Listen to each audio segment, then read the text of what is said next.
konkretno ta najjača španska liga. Zašto ovo smo počeli s ovim?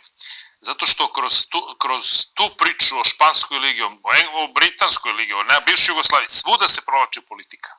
Ne postoji mogućnost da kvalitetan i visoki sport bude bez politike.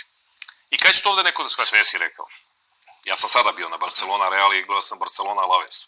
Prvo tamo u klubu, Barceloni su svesni da Real pokušava da im odmakne preko malih utakmica. Dakle, da se Barcelona saplete na teškim gostovanjima gde mali klubovi kidišu, da tu Real skupi bodove. Realu je važno da ne izgubi derbi, a ne može da pobedi. On jedan derbi nije pobedio, uzeo je trofej, Superkup.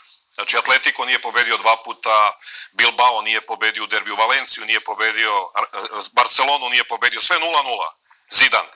Ali su prvi s Barcelonom i dele prvo mesto i uzeli su Superkup. Dakle, u klubu Barceloni su svesni toga da Barcelona nema saveznike. Dakle, da od 18 klubova Real može da utiče na 12-13 klubova, osim 5 klubova iz Baskije i Barcelonu. Čak može i na baskijske klubove. Taj Real Sociedad je prošpanski klub. Ali upravo to... Espanjol je španska zajednica. Nekako tu podvučimo ljudima i zato ovo jeste na vrstu ozbiljne emisije, da malo ljudima pojasnimo. Ne postoji ni jednoj zemlji na svetu mogućnost da ti nešto si uspešno u sportu da nema politike. Ali ovde stalno ide kritika, ovo Zvezda je, ne znam, klub sadašnje vlasti, Partizan je, ne znam, ranije vlasti. Da li postoji uopšte ikakva mogućnost da bilo šta uspeš negde da nemaš povezano sa politikom? To je toliko duga priča gde potvrđujem da si u pravu, zato što na stadionu Barcelone su sve vreme bile političke demonstracije. Znači, došli su bračni parovi sa tim transparentom, ja sam doneo ovde. I katalonski zastav.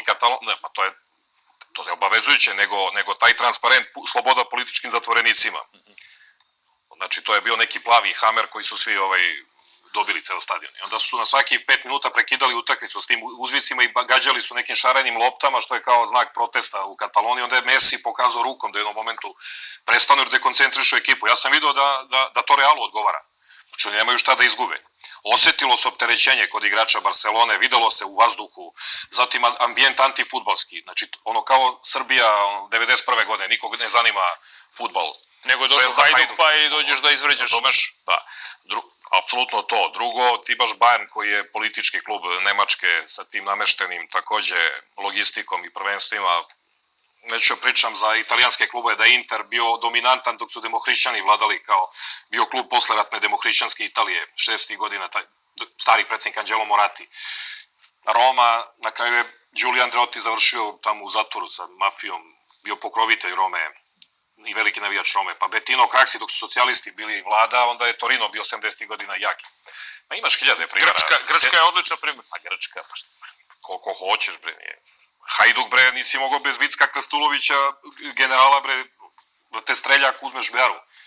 Znači, to